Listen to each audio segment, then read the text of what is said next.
Je viens par la présente vous exprimer tout mon étonnement relativement à l'audience que vous avez accordée le 9 avril dernier à M. Faure Esozim Nanyasingbe lors de son dernier séjour dans la capitale française.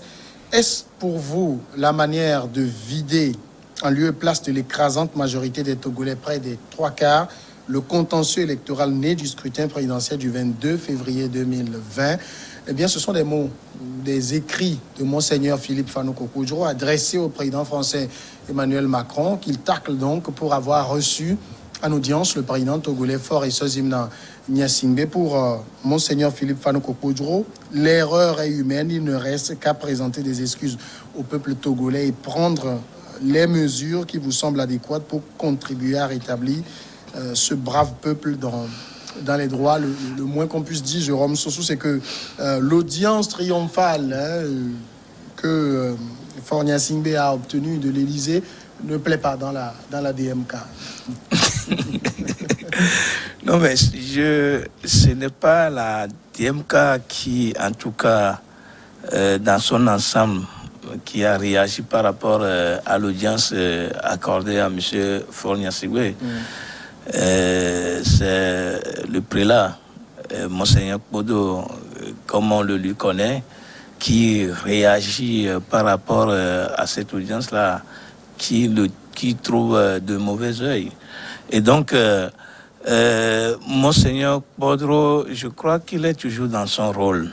Et depuis le début ou l'après-élection présidentielle de 22 février 2020, Monseigneur Bodro ne désarme pas.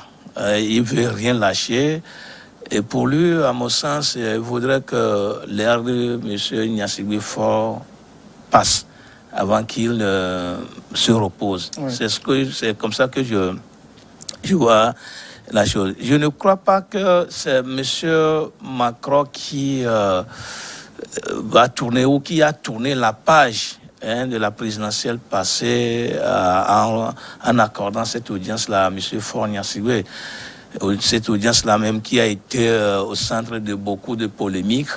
Moi, je crois que les institutions de la République togolaise, qu'on puisse dire, ont déjà tourné la page de cette élection depuis l'année passée, lorsque la CENI avait proclamé les résultats provisoires entérinés par la Cour constitutionnelle et que M. Faure Nanyasingbe a été installé dans son fauteuil un 4 mai ou un 3 mai, si j'ai encore bonne mémoire, de la même année, et que jusqu'à ce jour, M. Faure Nanyasingbe continue de diriger le pays avec ses institutions mises en place, et que d'ailleurs, il ne trouve pas d'opposition devant lui. Je crois que la page, là, à mon avis, serait déjà tournée depuis. Adam, et qu'aujourd'hui, quand on fait face à autre chose, il y a la pandémie qui sévit, il y a la presse qui ne fait plus, en fait, qui a des difficultés pour faire son travail. Il y a les Togolais qui, aujourd'hui, ont besoin de manger suffisamment et qui ne trouvent pas d'ailleurs. Et malheureusement que les choses il y a la flambée des prix, des premières nécessités sur le marché, et on va encore tarder dans cette histoire d'élection. Moi, je crois que nous sommes en train de... Bon. Alors, Adam, à ce niveau de, j'ai envie de dire, de responsabilité, parce que Monseigneur Kokoudjro, ce n'est pas non plus un novice, ancien président de l'Assemblée nationale ou du Haut Conseil de la République, on doit maîtriser les rouages diplomatiques. Et quand le président français accorde une audience au président togolais, tout le monde sait ce que ça veut dire. Est-ce que Monseigneur Kokoudjro est assez dupe pour croire que ce qu'il écrit, ce qu'il demande là, peut être entendu à l'Élysée? C'est ce qui donne un peu raison à tous ceux qui croient que Monseigneur Kokoudjro, en termes d'équilibre, parce que tout à l'heure vous avez fait la comparaison en parlant un peu des charges qu'il a eu à occuper par le passé, ce qui n'est pas aujourd'hui la même personnalité qu'il démontre aujourd'hui. Et ça, c'est une évidence au regard de ce qu'il a, donc, l'appréciation qu'il a faite donc, de cette la visite du président togolais chez son homologue français, dont le Togo d'ailleurs même n'était pas demandeur. Donc je pense que les amitiés... Qu'est-ce que tu en sais? De toutes les façons, je pense que les amitiés ne se décrètent pas. Et lorsque vous êtes amis ou carrément vous sentez le besoin d'inviter sur des sujets d'importance majeure concernant donc les pays africains et que vous invitez votre homologue, je ne crois pas qu'il appartient que ce soit à une opposition ou carrément à une tierce personne de pouvoir donc apprécier les relations que vous entretenez avec tel ou tel chef d'État. Donc je pense que Monseigneur Kpodjo est pratiquement dans la même logique que son protégé Agbeome Kodjo, qui en son temps également avait eu à critiquer le fait qu'on avait adressé les messages dans la courtoisie diplomatique au président Faure Gnassingbé, qui était en son temps donc contesté sur des motifs de saisine des juridictions, etc. Donc je pense que c'est carrément dans une dynamique qui est pratiquement en train de nous montrer, disons, une facette de toutes ces faiblesses, parce que pratiquement lorsqu'on n'a plus grand-chose à dire, je pense qu'on verse un peu dans le délire et c'est ce qui est en train d'arriver. Parce que de toutes les façons, je pense que cette appréciation faite par Monseigneur Kpodjo, je pense que n'engage que lui. De toutes les façons, cela n'a franchi ni le périmètre togolais, pour la simple et bonne raison que lorsque vous analysez un peu ses propos, je pense qu'il y a de quoi pouvoir prêter à raillerie. Parce que je pense que lorsque nous dévoilons un peu ce pourquoi le chef de l'État Faure Gnassingbé a eu à discuter avec le président Emmanuel Macron, n'a rien à voir avec ce dont pense aujourd'hui le prélat. C'est sur des questions qui nous intéressent, nous pays africains, et naturellement lorsqu'on parle, on a parlé tout à l'heure, lorsqu'on fait une similitude dans ce qui concerne donc le Tchad, en parlant donc des questions sécuritaires. Si aujourd'hui il y a une méfiance sur l'appréciation faite de l'installation du comité de transition, il y a de quoi naturellement que Emmanuel Macron puisse trouver l'intérêt à pouvoir donc inviter son homologue togolais à discuter sur des questions diplomatiques liées également sur des questions sécuritaires. Donc je ne pense pas que Monseigneur Kpodjo est dans une logique assez totale de toute la lucidité qui pourrait donc présenter à la face du monde entier. Alors, j'ai présenté quand même le pédigré de Monseigneur Kpodjo. Alors si lui, il ne sait pas, son candidat Agbeome Kodjo, ancien Premier ministre, ancien président de l'Assemblée, est-ce que lui, au moins, il ne sait pas que c'est consommé et que rien ne changera? Oui, nous sommes un peu surpris, parce que Agbeome Kodjo pose des actes qu'on ne comprend plus. Le prélat aussi, pendant longtemps, est sorti de sa soutane pour se mettre au service d'un homme politique comme directeur de campagne, comme parrain spirituel et tout ce que vous voulez. Mais aujourd'hui, on est un peu dans le ridicule. Maintenant, pour Monseigneur Kpodjo, on peut comprendre parce que c'est un vieil homme. Il est très vieux. Et 91 ans. Voilà, et ceux qui l'ont connu et ont été très proches de lui pensent qu'aujourd'hui, il est totalement manipulé par certaines personnes au sein de la dynamique. Et tout ce qu'il écrit ne viendrait pas totalement de lui. Bon, ça, c'est ce que ceux qui le connaissent affirment, parce que il y a certaines de ses sorties, le contenu, on ne comprend plus rien. Et maintenant, pour Agbeome Kodjo, et vous le disiez, il a été président de l'Assemblée nationale, il a été Premier ministre, ministre DG, tout ce que vous voulez. Il connaît bien les relations internationales, il connaît les protocoles entre les États. Et c'est un peu dommage qu'en tant qu'homme politique, il s'accroche tant à la France. Et non seulement, aujourd'hui, vous avez vu pendant sa campagne électorale, il a joué sur ses relations avec la France. Il a eu la chance de faire une photo avec Emmanuel Macron à la COP21. La COP21, oui. Et cette photo, il l'a brandie pendant toute la campagne comme étant proche d'Emmanuel Macron, qui était ministre à l'époque, qui n'était même pas président. Alors, je pense qu'autour de lui, ils ont centré toute leur campagne électorale sur la France et les prétendues relations que Aguillaume aurait en France, et peut-être dans l'armée togolaise aussi, par moment. Et alors que c'est fini, ils n'ont pas supporté le fait qu'il y a déjà une lettre de félicitations du président français qui adressait ses félicitations au président Faure après son élection. Et le coup de massue final, c'est cette audience-là, parce que quelques semaines avant cette audience, Aguillaume Kodjo était en France. Et on a vu aussi cette plainte malheureuse qu'il a lui a introduite devant la juridiction française contre un journaliste, soi-disant qu'il a publié une fausse lettre. Donc on est rentré dans des considérations assez puériles, on ne se reconnaît plus. C'est à croire que, selon Aguillaume Sonko, tout se décide en France. Et on a vu aussi le prélat, quand les gens disent qu'il a été manipulé un peu avant l'élection, il a fait une ronde devant l'ambassade de France au Togo. Je crois qu'il n'a même pas été reçu par l'ambassadeur, mais il a organisé un sitting, il a marché. Ça frise le ridicule. On parlait tout à l'heure de l'influence de la France dans la politique en Afrique, mais pas à ce niveau-là, pas jusque-là. C'est-à-dire que le poids que la DMK donne à la France, c'est comme si un candidat qui n'a aucune popularité, aucune assise, la France peut le prendre d'un jour ou l'autre et en faire un président. Et on a connu des élections au Togo, on a connu des contestations, mais on n'a jamais vu un Jean-Pierre Fabre aller s'attaquer à la France parce que la France a félicité le vainqueur.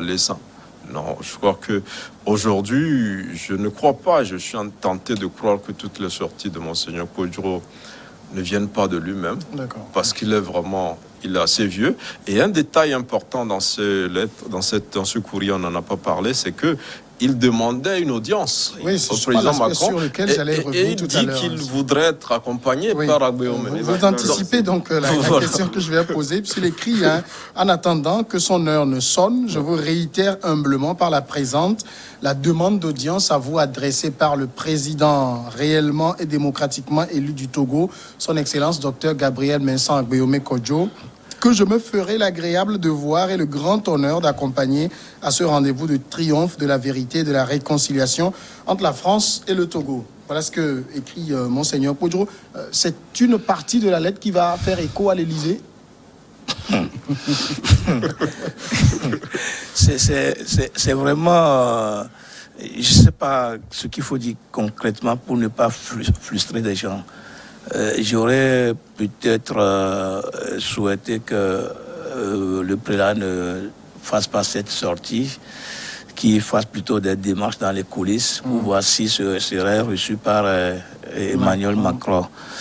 Maintenant qu'il a réagi et que c'est possible que son courrier soit déjà arrivé à l'Élysée. Même par les réseaux sociaux, c'est possible qu'il serait déjà entendu à l'Élysée. Sauf qu'il a donné l'impression d'agresser verbalement Emmanuel Macron, en même temps le sollicite. C'est là où je crois que sa démarche serait un peu difficile. Monsieur Aguillaume serait actuellement en France, je n'en sais rien. Mais je crois que, comme vous l'avez évoqué tout à l'heure, M. Aguillaume devait connaître les rouages ou les coulisses qui peuvent amener à l'Élysée.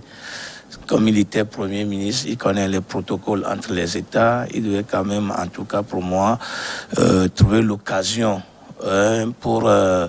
se frayer un chemin qui pourrait l'amener à l'Élysée, si tant est qu'il voulait à tout prix rencontrer Emmanuel Macron, poser les réels problèmes politiques du Togo ou discuter avec lui. Et donc, avec la sortie de Monseigneur, j'ai un peu regretté parce que en réalité, avec tout ce qu'il a dans la tête, il pouvait quand même chercher des moyens, d'autres moyens, même si ce n'est pas au Togo. Monsieur Bodro, je ne sais plus s'il est revenu. Un temps, on l'a vu à Accra. Il pouvait quand même, par des relations interposé, aller solliciter Emmanuel Macron pour voir si il serait quand même reçu et être écouté par le chef de l'État français. Maintenant, avec tout ce bois, tout ce qu'il est en train de faire là, ça va peut-être frustrer l'Élysée et qui ne lui accorderait pas d'intérêt à ce qu'il est en train de faire. Maintenant, pour chuter, moi je me dis que pour moi, personnellement, c'est tout ce que Monseigneur Podre est en train de faire actuellement. Je ne pense pas que ça peut quand même faire bouger d'une virgule le pouvoir de M. Faure-Gnassingbé. Le plus important pour moi aujourd'hui, c'est que M. Faure-Gnassingbé arrive à gérer bien le pays, à faire la bonne gouvernance pour donner la priorité aux intérêts des Togolais. C'est le plus important. Je l'ai dit tantôt, sur le marché aujourd'hui, les choses sont extrêmement chères. Il y a des questions sociales des questions sociales qui sont... Il y a l'emploi des jeunes qui est encore sur le tapis. Les taxes sont augmentées de façon vertigineuse. Et donc, moi, je me dis qu'aujourd'hui, là, M. Faure-Gnassingbé, tout ce qu'on peut lui souhaiter, c'est de faire en sorte que le panier de la ménagère soit garni et que les Togolais soient quand même à l'aise. Ça fait quand même depuis plus d'1 an que le Togo a voté, 22 février 2020. Curieusement, on continue d'en parler parce que chaque fois, il y a un nouveau rebondissement. Quand le Monseigneur Podro dit, par exemple, au président français, est-ce pour vous la manière de vider en lieu et place de l'écrasante majorité des Togolais le contentieux électoral né de la présidentielle? Si tel est le cas, il s'agit d'une faute politique. Est-ce que le sujet même, la question de contentieux électoral, est un sujet qui intéresse d'une manière quelconque à l'Élysée? Moi, je pense que c'est une manière assez hasardeuse et assez biaisée de faire la lecture en temps normal des questions diplomatiques. Parce que je pense que Germain le disait tantôt, le fait de pouvoir donc recourir à la France pour parler donc de vider le contentieux électoral, d'abord est incompréhensible et incompris de toute l'opinion. De toutes les façons, s'il appartient à la France, que je le disais tantôt sur un des sujets du Tchad, en disant que la France l'a dit très longtemps, et Emmanuel Macron le dit très souvent, que l'époque où la France essayait donc de dicter au pays, aux États est révolue. Donc je pense qu'il y en a qui ne l'ont pas encore compris, et parmi ceux-là, je peux, pour des raisons évidentes aujourd'hui, citer au moins la dynamique Podro, par l'entremise donc du prélat, mais également par Agbeome Kodjo pour ces actes-là ou carrément ces propos qu'ils ont eu à tenir.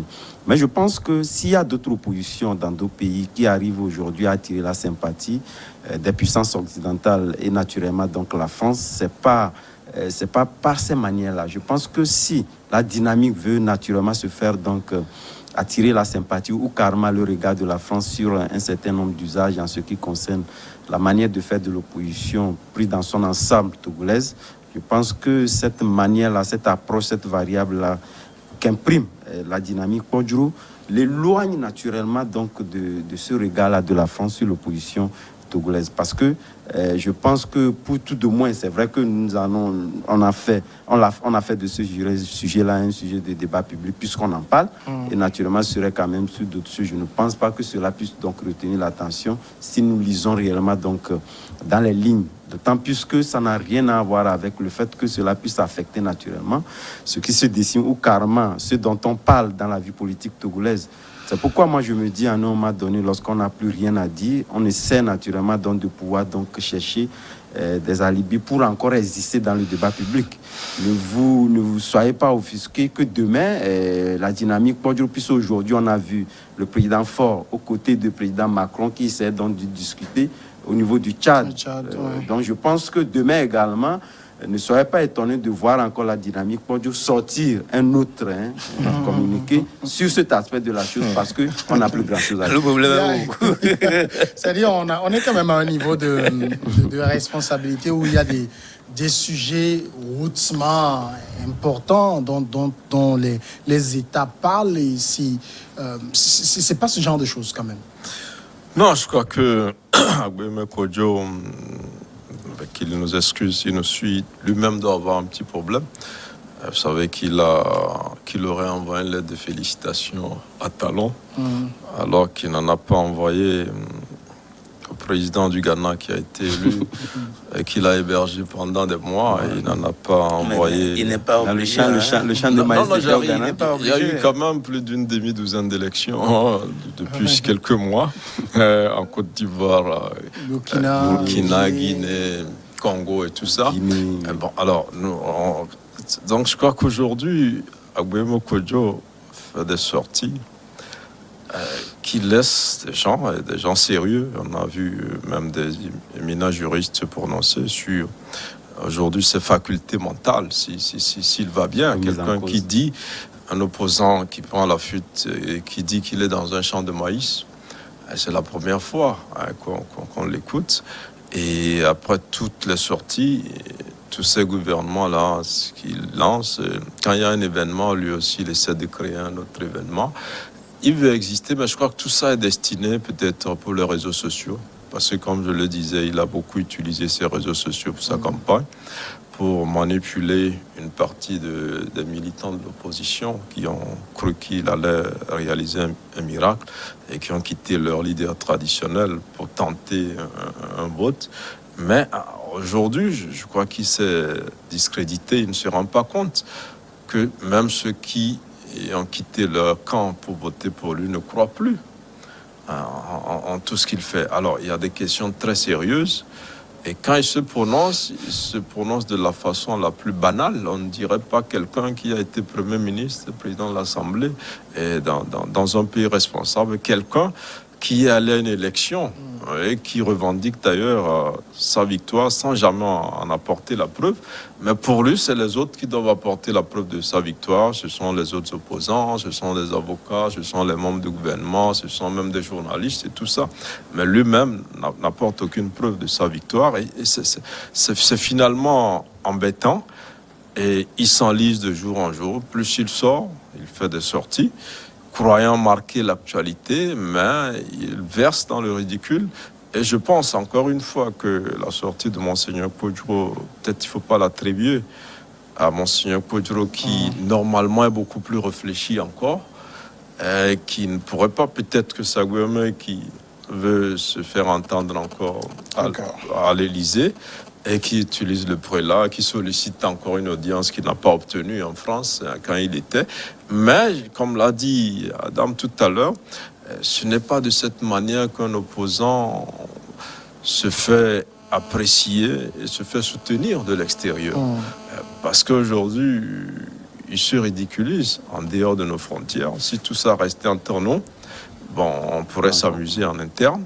Mais quand il s'amuse à envoyer un courrier au Bénin, quand il s'amuse à solliciter Macron, quand il s'amuse à poursuivre un journaliste français, soi-disant qu'il a donné une fausse information, il ridiculise non seulement lui-même, mais il commence par porter une image négative sur notre pays. Le pays. D'accord, messieurs, quelques minutes pour attribuer, comme je le disais, les notes, comme on a l'habitude de le faire chaque vendredi, fin de semaine. On s'intéresse donc à des personnalités ou des événements qui ont marqué la semaine d'une manière ou d'une autre, qu'on essaye de noter pour encourager ou pour pousser ces personnes concernées à corriger le tir. Adam Adjournou, qu'est-ce que vous avez pu noter et pour quelle note ? Moi, j'ai une note de 10 sur 10 et que j'adresse aux forces de l'ordre et de sécurité et naturellement le général Yak Damham par ces éléments du fait que cette semaine, ils ont eu à mettre la main sur une douzaine de cybercriminels. Et vous savez, aujourd'hui, il y a des actes qu'on n'aurait pu pas penser. Il y a un certain nombre d'années au Togo qui continuent donc pas à élire domicile dans nos localités. Et sur cet aspect de la question, il est rare de pouvoir donc voir les forces de l'ordre, compte tenu du fait que d'abord la question est numérique. Il est difficile de pouvoir donc identifier des gens. Voilà toute la difficulté. Moi, je pense qu'aujourd'hui, ils ont commencé quand même par mettre une stratégie en place qui commence déjà par inquiéter ces gens-là. Donc, je les attribue une 10 sur 10. D'accord. Jérôme Soussou. Oui, ben, moi je voudrais juste attribuer 3 sur 10 à Madame le Premier ministre. Pourquoi? Parce que juste elle avait dit qu'elle va faire d'une autre manière, la gouvernance du pays, autrement justement. Mais malheureusement, jusqu'à ce jour, j'ai comme l'impression que les choses ne bougent pas du tout comme on l'aurait cru. Aujourd'hui, il y a encore sur le tapis cette histoire d'emploi des jeunes qui, depuis plusieurs années déjà, on a eu des projets, plusieurs projets dans ce sens-là pour réduire le chômage et encourager les jeunes envoyer des jeunes dans des emplois. Mais malheureusement, jusqu'à ce jour, on ressort encore sur une autre étiquette, cette histoire d'emploi des jeunes. Et puis la gouvernance, autrement, ça ne se fait pas sentir jusqu'à ce jour. Et donc, je voudrais juste attribuer un 3 sur 10 à Madame pour l'encourager à revoir sa copie. Germain Pouli. Alors, je croirais vraiment lors d'une correction, d'un devoir de dissertation de philosophie, parce que moi je m'apprêtais justement à donner 9 sur 10 à Madame le Premier ministre pour le travail qu'elle abat dans le sens de l'emploi des jeunes et de l'inclusion financière. Deux aspects, beaucoup plus côté des femmes et des jeunes. Et pour preuve, hier, elle a eu une rencontre virtuelle avec la reine des Pays-Bas. Sur les efforts et les défis du Togo dans le sens de l'inclusion financière et de la digitalisation, avec cette promesse-là de cette reine-là des Pays-Bas qui en même temps est conseillère du secrétaire général des Nations Unies, donc pour appuyer le Togo dans ces prouesses-là.